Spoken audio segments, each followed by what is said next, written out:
Kemudian yang ketiga, dia tadi mengatakan bahwa Yesus berjalan di atas kepala orang sambil mengajarkan doa.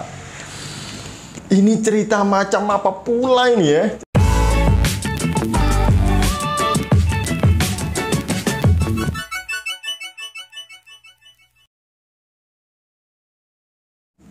Shalom saudaraku, salam damai sejahtera di dalam kasih Kristus. Berjumpa lagi dengan saya, Didi Juli. Kita akan belajar berapologetika bersama-sama di channel ini.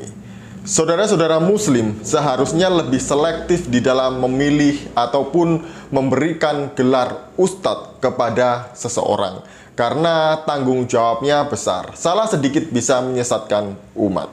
Contohnya, Ustadz Ahmad Kainama dan kawan-kawan yang terlalu dini mendapatkan gelar ustadz.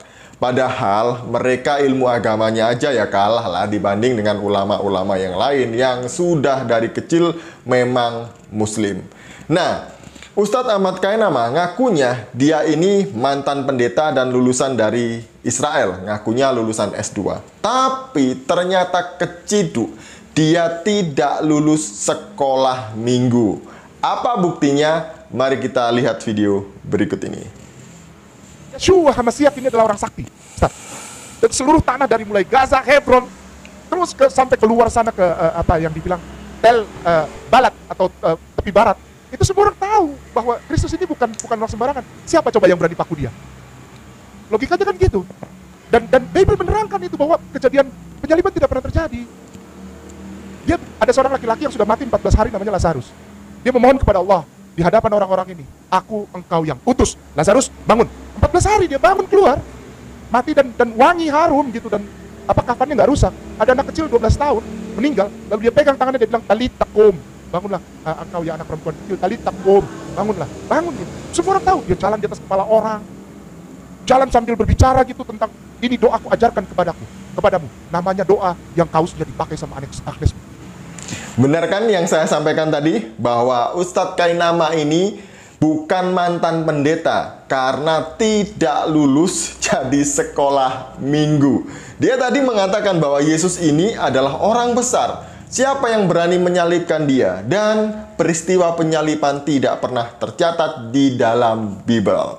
Nah, ini adalah bukti bahwa dia tidak lulus sekolah minggu alias tidak pernah ikut sekolah minggu. Karena di dalam Alkitab ada banyak ayat yang mencatat tentang penyaliban Yesus. Yesus mati disalib dan dibangkitkan pada hari yang ketiga. Itu semuanya dicatat di dalam Alkitab.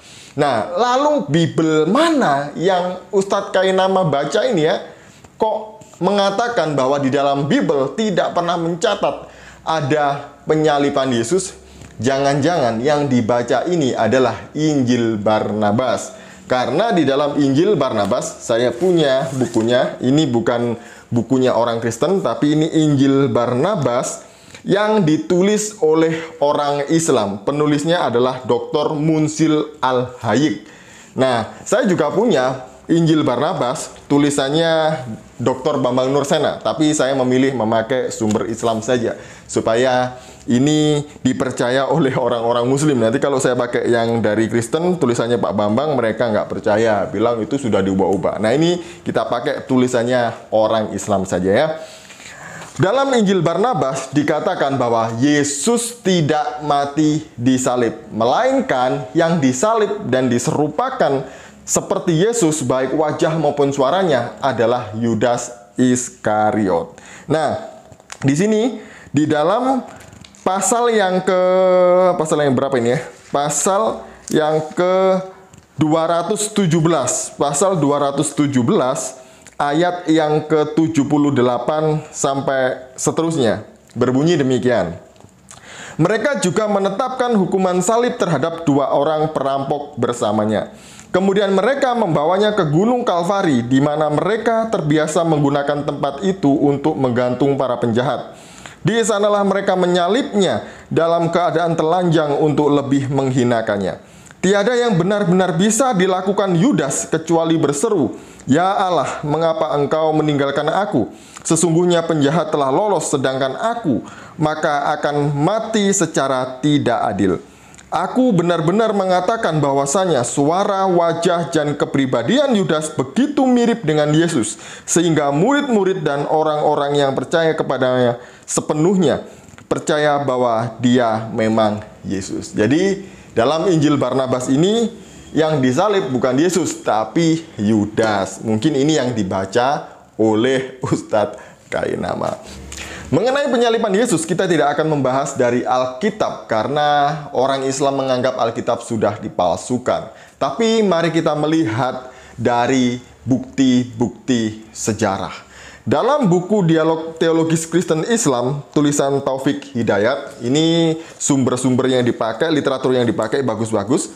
Jadi saya menggunakan ini saja. Mencatat mengenai penyaliban Yesus dari perspektif sejarah. Dan sejarawan yang mencatat ini bukanlah orang Kristen. Yang pertama ada Flavius Josephus.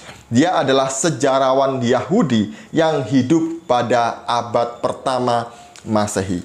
Apa yang dikatakan oleh Flavius Josephus yang seorang Yahudi ini? Di halaman yang ke-224, Flavius dalam bukunya Antiquities, dia mencatat demikian.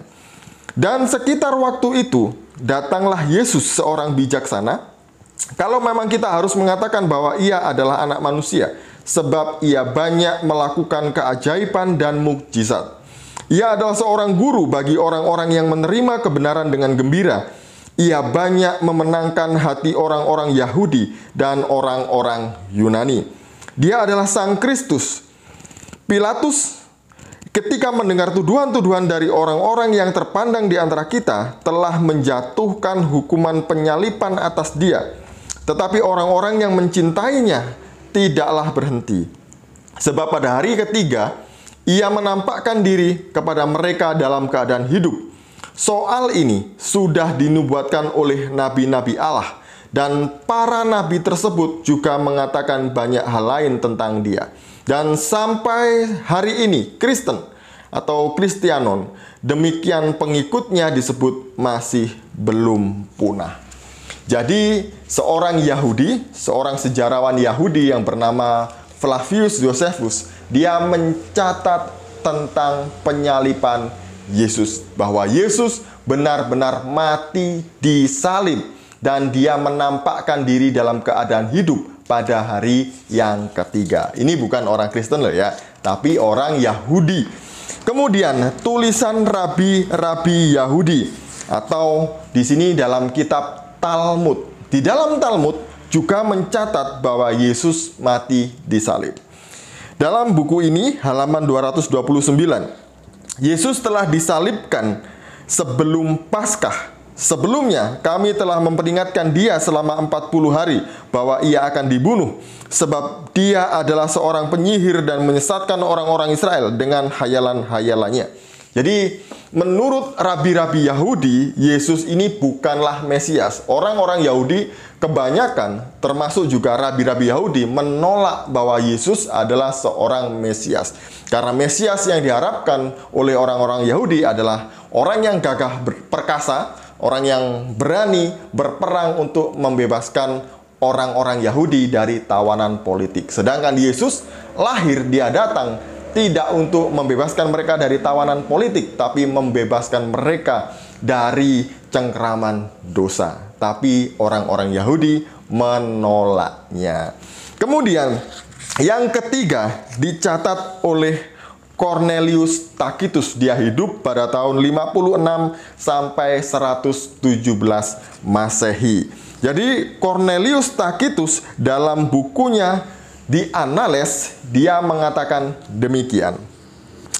Akibatnya, untuk menghentikan desas-desus itu, Nero yang diikat rasa bersalah mengalihkan tuduhan dengan memfitnah dan menghukum dengan siksaan paling keji kepada orang-orang yang disebut orang-orang Kristen yang dibenci karena kejahatannya.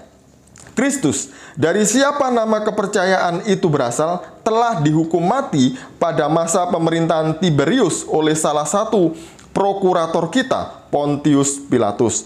Tetapi tahayul yang merusak itu setelah mereda untuk sementara, kini muncul kembali tidak hanya di Yudea, sumber pertama kejahatan, tetapi bahkan di Roma, pusat dari segala sesuatu yang mengerikan dan memalukan dari setiap bagian dari dunia. Karena itu, penangkapan pertama kali dilakukan terhadap semua yang mengaku bersalah. Kemudian dari informasi mereka, sangat banyak orang yang dijatuhi hukuman, tidak setimpal dengan kejahatan membakar kota seperti kebencian terhadap manusia. Jadi Takitus tidak hanya mencatat mengenai penyaliban Yesus, tapi dia juga mencatat kekejian yang dilakukan oleh Nero yang menuduh orang-orang Kristen membakar kota Roma dan dijatuhi hukuman mati dengan sangat biadab oleh Nero. Jadi Takitus ini adalah seorang senator dan sejarawan Roma. Dia bukan orang Kristen. Cukup dari 3 sumber saja ya. Dan ini saya pikir sudah lebih dari cukup. Jadi kalaupun kita tidak membuka Alkitab, sejarah pun mencatat bahwa Yesus mati di salib. Yang kedua, ini yang menggelikan dan benar-benar lucu sekali. Bahkan anak saya yang sekolah minggu itu, kalau mendengar ini mungkin dia tertawa, terbahak-bahak sampai terguling-guling ya. Dia katakan Yesus membangkitkan Lazarus yang mati 14 hari.